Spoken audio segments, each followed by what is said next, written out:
Okay, now that I've got the audio issues straightened out, I had already done one of these modules. Fortunately, now I can do the other one. The process is exactly the same. So in order to get the module out, we just pull these and the input, and then we drop the amp, take 4 screws out, and this will lift right out. If you look here, this board is really easy to deal with. All we have to do is pull the 4 screws out of here, the one out of the bracket, and this board will fold down, and that'll allow us to gain access to all the components we need to unsolder. I replaced the micas on these. I replaced the micas on the outputs, fresh grease, and there are a couple of fusible resistors on here we're going to want to take a look at. But this board is not too bad. We're going to have glue. We're probably going to have some glue damaged components, and we'll address that once we get it all taken apart. I got the board pulled out. I've got all the capacitors off. You see at the picture, the glue's not too bad here, but it touched a couple of resistors I'm going to replace. And I did find one capacitor, surprisingly enough, that was bad. The top was bulging a little bit here, and one of the leaves rotted right off of it. It's rather unusual for these, but it happens. I did check the main filters. They were surprisingly low. Again, that's not usually an issue. But one thing that's a problem on these are these fusible resistors. They're 150 ohms, and they tend to drift up in value. This board wasn't too bad, but the one I did yesterday was. So these are supposed to be 150 ohms. And let's see. This one comes out to 168, not terrible. This one checks out a 220, getting up there. But yesterday I pulled this one off the other module, and this one 738 ohms. So that one's drifted up considerably. And I've seen them worse than this. In fact, when we get to the equalizer board for the phone, we'll probably see some worse ones. But those have to be replaced. We just replace it with 1/4 watt metal film with the same value. One of the things I like to do to make sure I haven't missed anything is, while not all of the holes here are populated, make sure I didn't miss anything. I'll just take a light and shine it to the back of the board. And you can see right here, I missed the capacitor. So you just look for light and then fill in the blanks.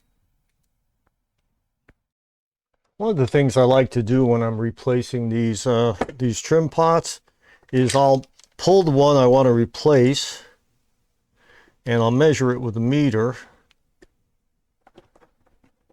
That's about 800 ohms. This is a 1K pot.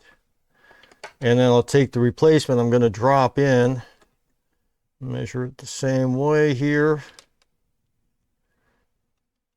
and I'll rough it in so it's about the same. So when I drop this in, turn it on, the bias isn't too high, or the offset's not too high. I just don't want the, mainly I'm worried about the bias. The offset's not that big a deal. But anyway, if you rough them in like this, then you don't have to worry. When you turn it on, it should be pretty much the same as it was before you changed it. After each module, you want to put everything together and then put it on the dim bulb to make sure there are no errors.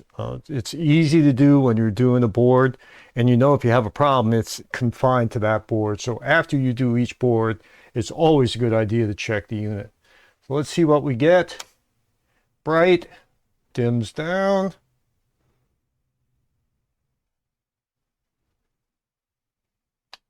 It even clicks out of protection. Now, I didn't preset the pots for the offset, and I'll tell you why I did that. I want to show you how to check your offset if it's stuck in protection. Okay, so I'm across the bias test points, and our bias is about 14.8 millivolts. The amp needs to be on for a few minutes before you adjust this, so I'm going to adjust to about 16, 17.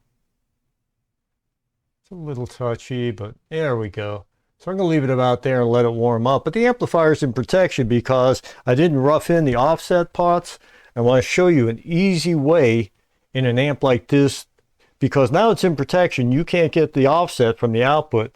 So you just leave one lead on the bias test point and you put one of them on ground. I grabbed the speaker ground. You can see we got 1.76 volts of offset, which is why it's in protection. So if I go down and I adjust the offset,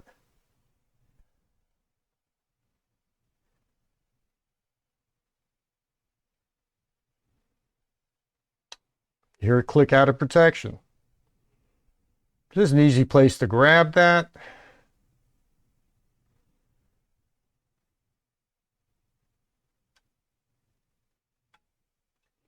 There's a coarse and a fine. I never remember which is which.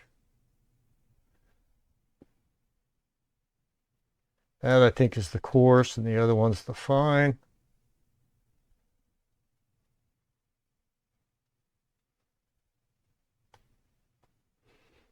And I'm also going to set the meter to the millivolt range. It does have one.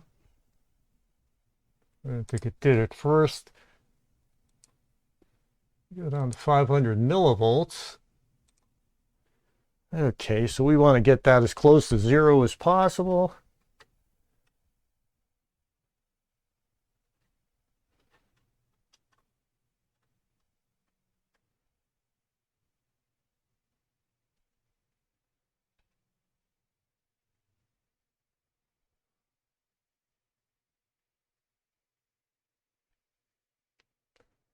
That looks fairly good. I'm not going to try and do it any better than that.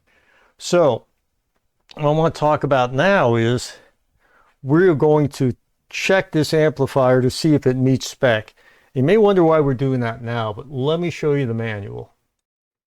All right, so we have rebuilt the power supply and rebuilt both output modules. So why are we going to check to see if it meets spec now?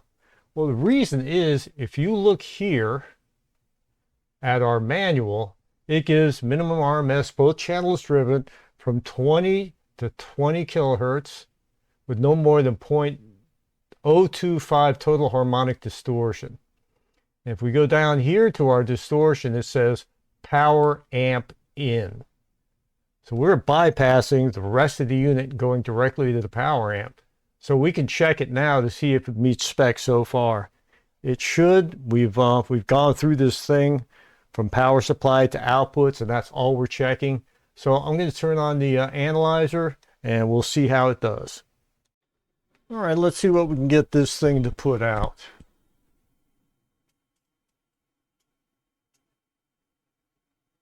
Okay, it's about 14 watts.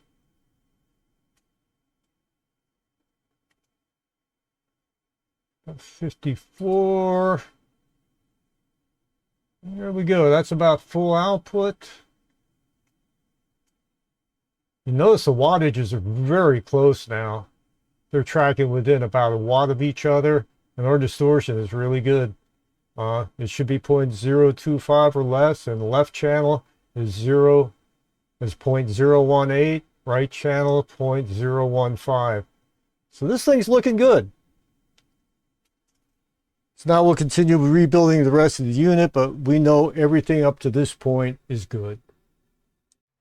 I haven't decided which board I want to tackle next, but whatever I do now will necessitate removing the front panel. So I can do the equalizer board, I can do the tone board, and I also need to get into the back here. A couple of capacitors I'm going to change out on here and see about doing some deep cleaning on the switch. Some people disassemble this switch and remove it, completely remove it and completely disassemble it. Thank you.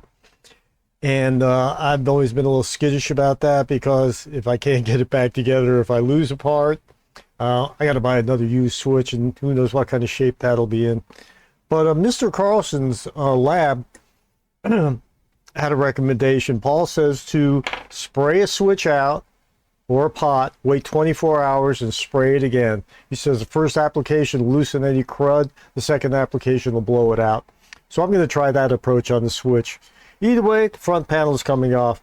But right now, I'm going to close down the bench, go get something to eat, And as always, I thank everyone for watching, and I like giving back to the community that's given me so much. Thank you, everyone.